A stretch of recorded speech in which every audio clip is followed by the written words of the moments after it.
Hi, neighbors. Andy Woodworth here with your Thursday thought from a pastor. Most Thursdays, we are bringing you a simple prayer practice for your edification in these times of the coronavirus when we're separated from each other in some ways. And this Thursday is going to be a little different because it's Maundy Thursday, one of the keystones and capstones of the Christian year. It's it's the day when we remember and celebrate several things. It is sometimes considered the institution of the Last Supper, when Jesus gathered with his disciples and they shared a simple Passover meal in an upper room in Jerusalem. It's also in John's version of the Jesus story, the date when he instituted washing the disciples' feet, and he gave them a new commandment. He said, "A new commandment I give you, and it is this, that you love one another. By this they will know that you are my disciples, by how you love one another."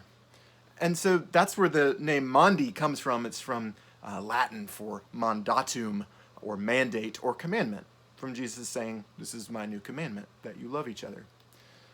And I love Maundy Thursday. It's one of my favorite days of the Christian year because of the flavor of it.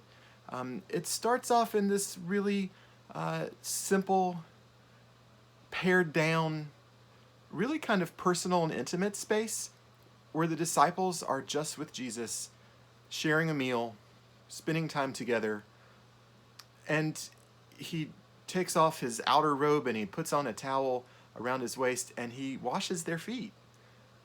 And this is such a simple, personal, intimate moment with Jesus, and they're in an enclosed space, away from the outside world. I think we can understand a little bit of that these days. But I love the way that St. John, the one who wrote this story down, went on to live this commandment in his life. He was one of the younger disciples, according to tradition, and he ended up living longer than just about all the other apostles. All the other apostles are also considered martyrs because many of them died one way or the other, whether they were put to the sword or hanged or crucified themselves. John never faced that. But he was exiled for a long time to the island of Patmos, and some other things happened to him there. And but later on, he ended up in Ephesus, and so he was this treasured saint of the church in Ephesus for many years.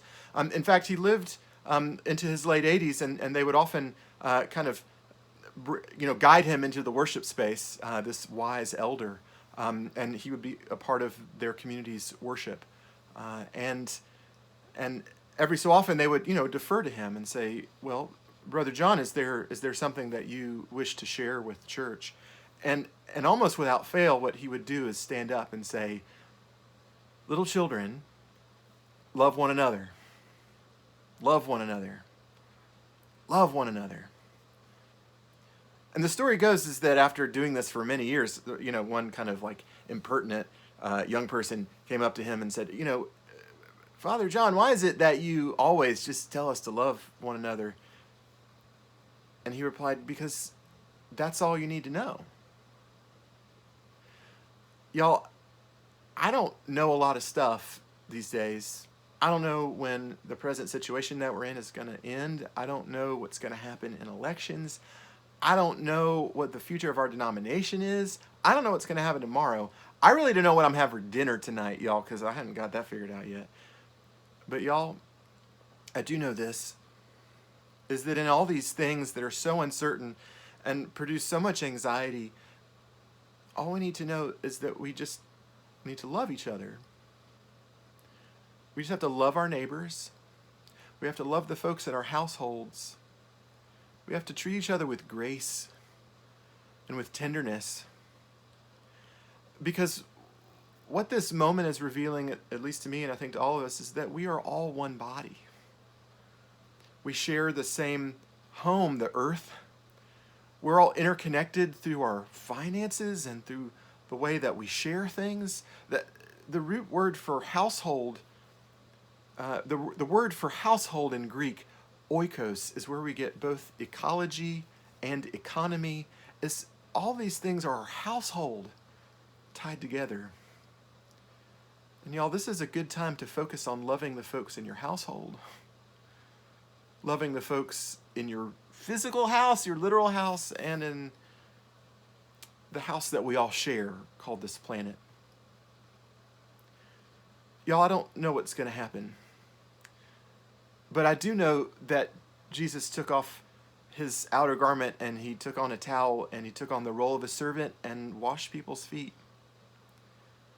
Y'all, my prayers are with all the folks that are serving in the world these days. Folks that are often not recognized, folks that are serving through working in grocery stores and being sanitation workers, and folks in hospitals and clinics looking to serve and care. Y'all, this is how folks know that we belong to Jesus. By how we love each other, how we serve each other, how we share what we have, how we give of ourselves in ways that don't bring like pride and glory to us, but in ways that help other people know that they're loved and that they're not forgotten. Y'all, help other people know that they're not forgotten. Help other people know that there are folks out there that care. Help other people know that there are folks that love, even from a distance. My friends, my neighbors, on this Maundy Thursday, wherever you are and whoever you are, love one another. Love one another. Love one another. Because that's all that you need to know. That and wash your hands. Amen.